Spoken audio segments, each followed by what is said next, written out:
दोस्तों, ये कहानी एक जिला अधिकारी की है। जिला अधिकारी एक शहर से दूसरे शहर जा रहे थे। रास्ते में किसी ने उनकी कार को मारी टक्कर। दोस्तों, कौन थे वो लोग जिन्होंने जिला अधिकारी की कार को टक्कर मारी, जानते हैं इस वीडियो में।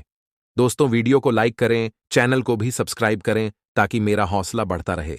आइए दोस्तों, वीडियो को शुरू करते हैं। उत्तर प्रदेश के छोटे से गांव दभी में जन्मे रवि का बचपन कठिनाइयों में बीता। गांव की गलियां कच्ची थीं और बिजली की सुविधा नहीं थी। उसका परिवार एक छोटे से मिट्टी के घर में रहता था। रवि के पिता हरिराम खेतों में दिन रात मेहनत करते थे, लेकिन सूखा पड़ने पर मुश्किलें और बढ़ जाती थीं। उसकी मां गीता देवी घर चलाने के लिए सिलाई करती थीं। रवि की उम्र भले ही छोटी थी, लेकिन उसकी आंखों में बड़े सपने थे। रवि का सपना तब शुरू हुआ जब उसने गांव के मेले में एक बार एक सरकारी अधिकारी को देखा। सफेद कपड़ों में सजी कार से उतरे उस अधिकारी की गरिमा ने रवि को प्रेरित किया। वह अधिकारी लोगों की समस्याएं सुन रहा था और तुरंत हल निकाल रहा था। उस दिन रवि ने ठान लिया कि वह भी ऐसा अधिकारी बनेगा जो अपने गांव और समाज के लिए कुछ बड़ा करेगा। शिक्षा की कमी और गरीबी उसके सपनों के रास्ते में बड़ी चुनौती थीं, लेकिन रवि ने मिट्टी के दिए की रोशनी में पढ़ाई करना शुरू किया। स्कूल में जब शिक्षक ने उससे पूछा, तुम बड़े होकर क्या बनना चाहते हो, तो उसने पूरे आत्मविश्वास के साथ जवाब दिया, डिस्ट्रिक्ट मजिस्ट्रेट। उसके इस जवाब पर बाकी बच्चे हंसने लगे। शिक्षक ने उसे समझाया, रवि, डीएम बनने के लिए बहुत मेहनत और त्याग करना पड़ेगा। क्या तुम तैयार हो? रवि ने सिर हिलाकर कहा, हां। यहीं से उसकी असली कहानी शुरू होती है। रवि के इस सपने को पूरा करने का रास्ता आसान नहीं था। उसके पिता की कमाई इतनी नहीं थी कि वह उसे अच्छी किताबें दिला सके। कई बार उसने स्कूल से लौटने के बाद अपने पिता के साथ खेतों में काम किया। शाम को जब बाकी बच्चे खेलते, तब रवि अपनी मां से दिया जलाने को कहता और देर रात तक पढ़ाई करता। लेकिन यह संघर्ष यहीं खत्म नहीं हुआ। गांव के हालात पढ़ाई के अनुकूल नहीं थे। कई बार उसे स्कूल जाने के लिए 5 किलोमीटर पैदल चलना पड़ता। बारिश के मौसम में कीचड़ से भरी पगडंडियां उसकी राह में रुकावट बनतीं, लेकिन वह कभी हार नहीं मानता। उसने कड़ी मेहनत से हाई स्कूल की परीक्षा दी और जिले में टॉप किया। यह खबर पूरे गांव में आग की तरह फैल गई। हर कोई उसे बधाई देने पहुंचा, लेकिन रवि जानता था कि यह केवल शुरुआत थी। उसने कॉलेज में दाखिला लेने का फैसला किया। रवि के लिए कॉलेज का सफर उसके सपनों का अगला कदम था। पहली बार गांव छोड़कर शहर जाना उसके लिए एक बड़ा अनुभव था। ट्रेन में बैठते समय उसकी मां ने उसे समझाया, बेटा, यहां मेहनत ही तुम्हारा साथी है। शहर में पहुंचकर रवि ने देखा कि यहां की दुनिया गांव से बिल्कुल अलग थी। जहां गांव में शांति और सादगी थी, वहीं शहर में चहल पहल और व्यस्तता थी। रवि के पास रहने के लिए पैसे नहीं थे, इसलिए उसने एक छोटे से हॉस्टल में कमरा किराए पर लिया। कॉलेज में दाखिला लेने के बाद उसे पता चला कि शहर के छात्र महंगे कोचिंग सेंटर जाते हैं, जबकि रवि के पास किताबें खरीदने तक के पैसे नहीं थे। उसने लाइब्रेरी में जाकर पुराने नोट्स पढ़ने शुरू किए। दिन में कॉलेज और रात में पढ़ाई, यही उसकी दिनचर्या बन गई। कॉलेज के तीसरे साल में रवि के जीवन में एक ऐसा मोड़ आया जिसने उसकी सोच को बदल दिया। एक दिन गांव से खबर आई कि उसके पिता की तबीयत बहुत खराब है। रवि तुरंत गांव पहुंचा और अपने पिता को शहर के अस्पताल ले जाने का फैसला किया। अस्पताल जाते समय उनके पास एम्बुलेंस का किराया देने तक के पैसे नहीं थे। उन्होंने पिता को बैलगाड़ी में ले जाने की कोशिश की, लेकिन अस्पताल पहुंचने से पहले ही उसके पिता ने दम तोड़ दिया। इस हादसे ने रवि को तोड़कर रख दिया। उसे पहली बार एहसास हुआ कि भारत के गांवों में बुनियादी सुविधाओं की कितनी कमी है। उसी रात उसने अपने सपने को और बड़ा कर लिया। अब वह न केवल डीएम बनना चाहता था, बल्कि अपने समाज की हर कमी को दूर करना चाहता था। पिता की मृत्यु के बाद रवि ने खुद को और मेहनत करने के लिए प्रेरित किया।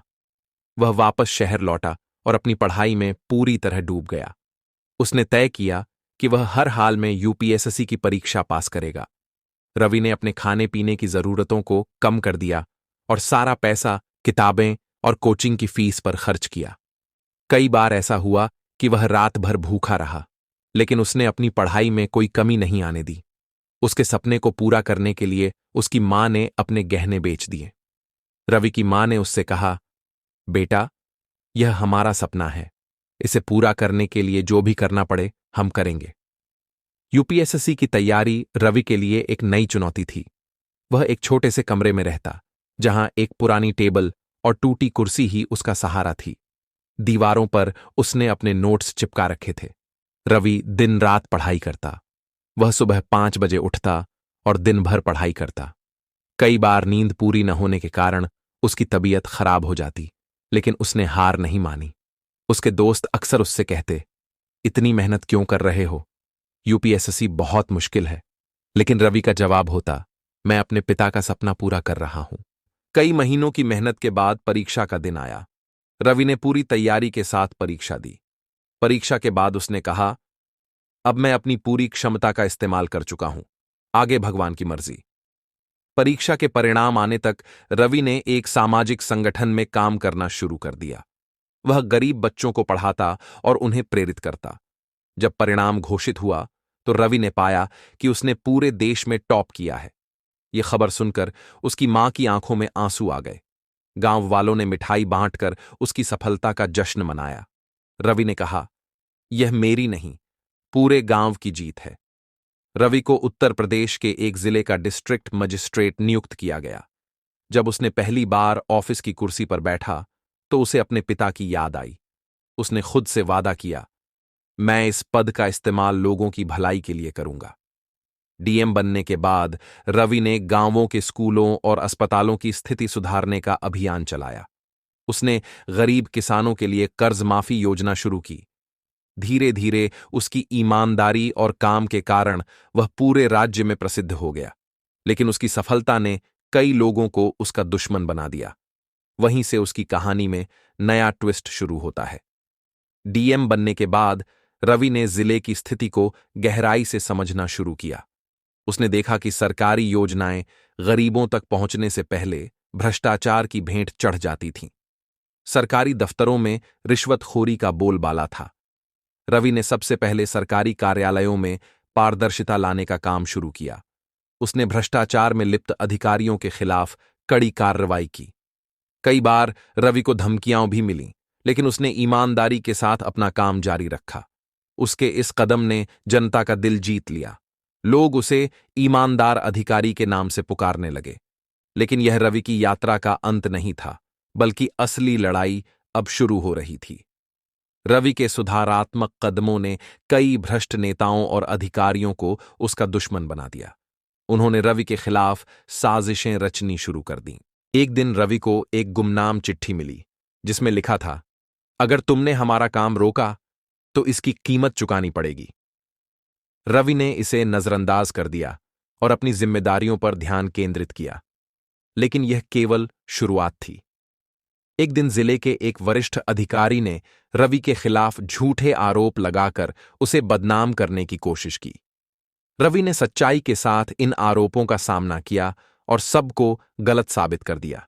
रवि ने भ्रष्टाचार के खिलाफ लड़ाई के साथ साथ ग्रामीण विकास पर भी ध्यान केंद्रित किया। उसने एक विशेष योजना शुरू की, जिसमें गांवों में शिक्षा और स्वास्थ्य सेवाओं को प्राथमिकता दी गई। उसने सुनिश्चित किया कि हर गांव में एक प्राथमिक विद्यालय और एक स्वास्थ्य केंद्र हो। उसने किसानों के लिए कर्ज माफी योजना और सिंचाई के लिए बेहतर व्यवस्था की। धीरे धीरे जिले के गांवों में बदलाव दिखने लगा।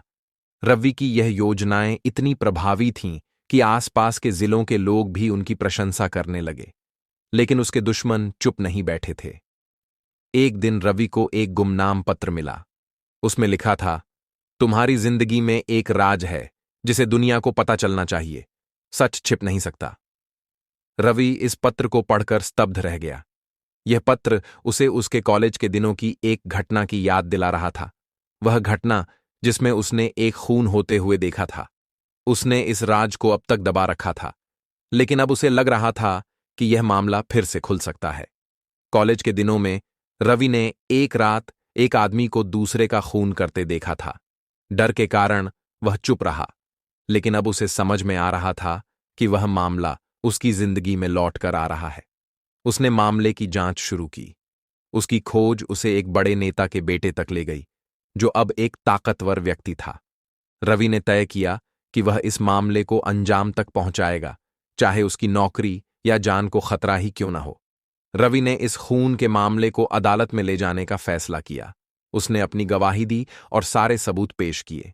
लेकिन मामला जितना सुलझता जा रहा था, उतना ही खतरा बढ़ता जा रहा था। उसे लगातार धमकियां मिलने लगीं। एक दिन उसके घर पर अज्ञात लोगों ने हमला करने की कोशिश की, लेकिन वह बच गया। रवि को पता था कि यह लड़ाई आसान नहीं होगी, लेकिन उसने हार नहीं मानी और सच्चाई के लिए लड़ाई जारी रखी। जैसे जैसे रवि की सच्चाई सामने आती गई, वैसे वैसे समाज का समर्थन भी उसे मिलने लगा। लोग उसकी ईमानदारी और बहादुरी की सराहना करने लगे। लेकिन रवि के दुश्मन चुप नहीं बैठे। उन्होंने उसके खिलाफ साजिशें तेज कर दीं। एक बार उसकी गाड़ी को दुर्घटना का शिकार बनाने की कोशिश की गई, लेकिन रवि बच गया। रवि ने अपनी समझदारी और रणनीति से उन लोगों की साजिश का पर्दाफाश किया जो उसे नुकसान पहुंचाना चाहते थे। उसने उन नेताओं और अधिकारियों के नाम उजागर किए जो इस खून के मामले में शामिल थे। यह कदम उसके लिए जोखिम भरा था, लेकिन रवि को इससे कोई फर्क नहीं पड़ा। उसने कहा, मैंने सच के लिए लड़ने की कसम खाई है, चाहे मुझे इसकी कीमत अपनी जान देकर क्यों ना चुकानी पड़े। रवि की सच्चाई उजागर करने की वजह से उसके दुश्मन और खतरनाक हो गए। उन्हें पता था कि रवि को रोकना अब मुश्किल है। एक दिन रवि को एक धमकी भरा फोन आया, जिसमें कहा गया, तुम्हें अपनी हद में रहना चाहिए, वरना अंजाम अच्छा नहीं होगा। लेकिन रवि ने इस धमकी को नजरअंदाज किया और अपनी लड़ाई जारी रखी। अंततः रवि की मेहनत रंग लाई। खून के मामले में दोषियों को सजा मिली। जिले में सुधार की उनकी योजनाएं सफल हो रही थीं। लेकिन रवि को पता था कि यह केवल शुरुआत है। उसने खुद से कहा, जब तक समाज में हर गरीब और कमजोर इंसान को न्याय नहीं मिलता, मेरी लड़ाई खत्म नहीं होगी। रवि के काम ने उसे एक नायक बना दिया, लेकिन उसकी जिंदगी अब और खतरनाक होती जा रही थी। यहां से उसकी कहानी में नया मोड़ आता है। खून के मामले में दोषियों को सजा मिलने के बाद रवि को थोड़ी राहत मिली, लेकिन वह जानता था कि यह सुकून ज्यादा दिन नहीं टिकेगा। अब उसकी प्राथमिकता जिले में चल रहे बड़े माफिया नेटवर्क को खत्म करना था। रवि ने गुप्त सूचना के आधार पर एक जांच शुरू की। यह माफिया न केवल अवैध खनन में लिप्त था, बल्कि गरीब किसानों की जमीनें हड़पने में भी उनका हाथ था। रवि ने फैसला किया कि वह इस मुद्दे को जड़ से खत्म करेगा, चाहे इसके लिए उसे कितना भी संघर्ष क्यों न करना पड़े। जैसे ही रवि ने माफिया के खिलाफ कार्रवाई शुरू की, उसे दुश्मनों से और भी गंभीर धमकियां मिलने लगीं। एक दिन उसकी गाड़ी के टायर काट दिए गए। फिर एक सरकारी फाइल को आग के हवाले कर दिया गया। लेकिन रवि डरने वाला नहीं था। उसने इन घटनाओं को एक चुनौती की तरह लिया। उसने जिले में पुलिस और प्रशासन को संगठित किया और माफिया के गढ़ों पर छापे मारे। माफिया के खिलाफ रवि की लड़ाई ने किसानों को उम्मीद दी। उन्होंने अपनी समस्याओं को लेकर रवि से मिलने का साहस किया। रवि ने उनके लिए एक विशेष शिकायत प्रणाली शुरू की, जिसमें उनकी शिकायतें सीधे डीएम कार्यालय तक पहुंचाई जा सके। इससे किसानों को बहुत राहत मिली, लेकिन माफिया को यह पसंद नहीं आया। उन्होंने रवि को कमजोर करने के लिए गांव के नेताओं को अपने पक्ष में करने की कोशिश की। माफिया की साजिशों के कारण रवि को अपनों से भी धोखा मिलने लगा। कुछ सरकारी अधिकारी, जिन पर वह भरोसा करता था, माफिया से मिल गए। एक दिन रवि को पता चला कि उसके कार्यालय के अंदर से ही माफिया को जानकारियां लीक की जा रही हैं। यह रवि के लिए एक बड़ा झटका था। उसने उन विश्वासघाती अधिकारियों को पकड़ने की योजना बनाई। रवि ने गुप्त रूप से एक टीम बनाई और माफिया के खिलाफ सबूत इकट्ठा करना शुरू किया। उसने नकली दस्तावेज तैयार करवाए ताकि विश्वासघातियों को बेनकाब किया जा सके। उसकी यह योजना सफल रही। उसने भ्रष्ट अधिकारियों और माफिया के बीच के संबंधों का खुलासा किया। इन लोगों को तुरंत गिरफ्तार कर लिया गया। इस कार्रवाई के बाद जिले की जनता रवि की ओर भी बड़ी प्रशंसक बन गई। वह उन्हें एक नायक की तरह देखने लगी। रवि ने इस अवसर का उपयोग जिले में और भी सुधारात्मक योजनाएं लागू करने के लिए किया। उसने किसानों के लिए ब्याज मुक्त कर्ज योजना और युवाओं के लिए स्कॉलरशिप योजना शुरू की। लेकिन माफिया चुप नहीं बैठा था। वे रवि को खत्म करने के लिए एक बड़ी योजना बना रहे थे। माफिया ने रवि को फंसाने के लिए एक बड़ी साजिश रची। उन्होंने रवि के नाम से एक फर्जी आदेश जारी किया, जिससे जिले में अशांति फैल गई। इस मामले ने रवि को झकझोर कर रख दिया। उसे लगा कि उसकी छवि खराब हो सकती है, लेकिन उसने अपनी ईमानदारी और सच्चाई के बल पर स्थिति को संभाला।